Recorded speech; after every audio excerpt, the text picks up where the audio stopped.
안녕하세요. 2025년 6월 마지막 주, 그러니까 26주차 증시를 좀 깊이 있게 들여다보는 시간입니다. 보내주신 자료, 동학개미 코스피 3천 사수 분투기. 이거 보니까, 와, 정말 개인 투자자분들 힘이 정말 대단한 한 주였네요. 네, 맞습니다. 그야말로 개인 투자자들의 저력이 시장을 그냥 들었다 놨다 한 주였죠. 외국인이랑 기관 매도 공세가 상당했다고 하던데, 그걸 다 막아내면서 코스피 3천선을 지켜냈다. 이 점이 아주 인상 깊어요. 네, 그렇죠. 이게 데이터를 보면 또 명확한데요. 외국인이 한 1조 5천억, 기관이 1조 1천억, 합쳐서 거의 2조 7천억 넘게 순매도를 했거든요. 와, 2조 7천억이요? 네. 근데 이걸 개인이 거의 다 받아냈어요. 2조 8천억 원 이상 순매수하면서. 그래서 코스피가 주간으로 1.13% 상승했죠. 3,055.94로 마감했으니까요. 정말 대단한 힘입니다. 정말 놀라운 규모네요. 2조 8천억 순매수라. 아니 그러면 개인 투자자분들의 이 엄청난 매수세는 도대체 어디서 나오는 걸까요? 이게 그냥 시장이 오를 거다 이런 기대감만으로는 설명이 좀 안 될 것 같은데요. 물론 강한 상승 기대감이 분명히 바닥에 깔려 있는 건 맞습니다. 근데 동시에 저희가 주목해야 할 부분이 그 신용거래융자 잔고예요. B2 말씀이시죠? 네, 맞습니다. 이른바 B2, 빚내서 투자하는 그 규모가 사상 처음으로 200조 원을 넘었어요. 200조요? 사상 처음으로요. 네, 6월 27일 기준으로 보면 205조 7천억 원, 거의 206조 가까이 되는데 이게 한 주 만에 1조 원 넘게 확 늘어난 겁니다. 세상에. 네, 그리고 고객 예탁금도 만만치 않아요.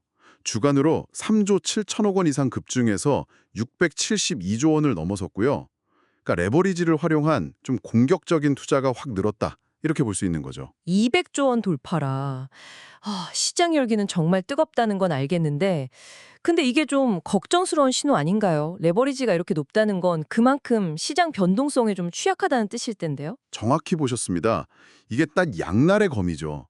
강세 기대감을 반영하는 거긴 한데 동시에 시장이 만약에 예상과 좀 다르게 움직인다, 그러면 이게 굉장히 큰 부담으로 작용할 수 있거든요.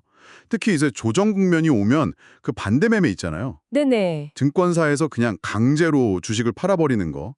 그 물량이 막 쏟아지면서 하락폭을 더 키울 수 있는 그런 위험 요인이 되는 거죠. 그렇군요. 근데 이 뜨거운 열기가 좀 코스피에만 너무 집중된 것 같다는 생각도 드네요.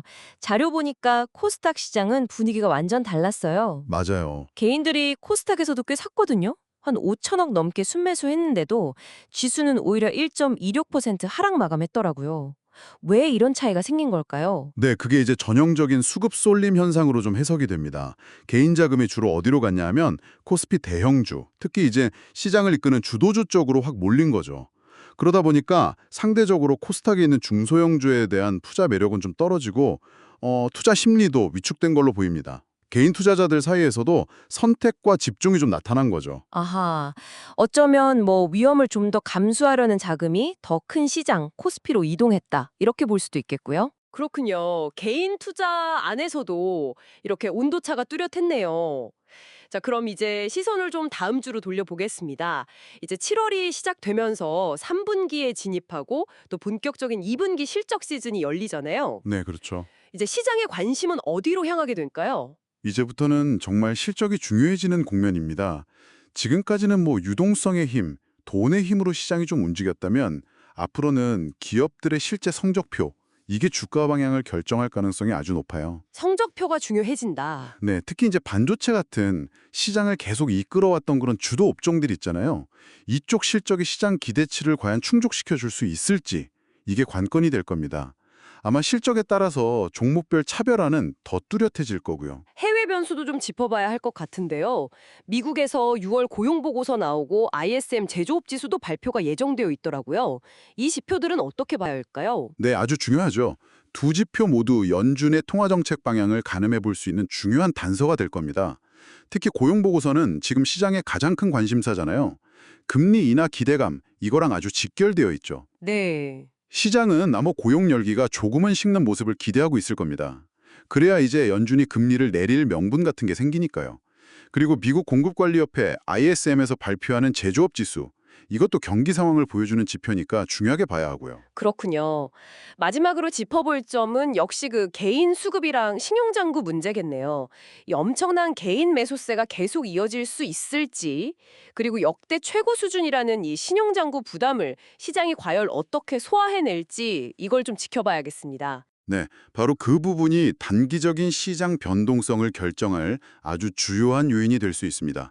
개인의 힘이 언제까지 이 시장을 떠받칠 수 있을까? 그리고 이 높은 레버리지가 혹시 시장의 발목을 잡지는 않을까? 계속 예의주시해야 합니다. 네. 지난주는 정말 개인 투자자분들의 놀라운 힘으로 코스피 3천선을 지켜냈지만 동시에 사상 최고치 비투라는 어떻게 보면 경고등도 함께 켜진 정말 흥미진진한 한 주였습니다. 그렇죠. 이제 시장은 유동성을 넘어서 기열의 본질 가치, 그러니까 실적에 더 주목하기 시작할 것 같다는 생각이 드네요. 맞습니다. 자료에서도 계속 강조하고 있듯이 이제는 넘쳐나는 유동성 속에서 진짜 실력을 갖춘 기업을 가려내는 거, 이른바 옥석 가리기가 더욱 중요해질 시점입니다. 자, 오늘 분석을 마무리하면서 이런 질문을 한번 던져보고 싶네요. 만약에요, 앞으로 발표될 기업 실적이 시장의 이 높은 기대치, 눈높이를 맞춰주지 못한다면 사상 최고 수준인 이 200조 원 넘는 신용장구, 이게 우리 시장에 어떤 좀 예상치 못한 충격을 안겨줄 수 있을까요? 한번 깊이 생각해 보실 만한 지점인 것 같습니다.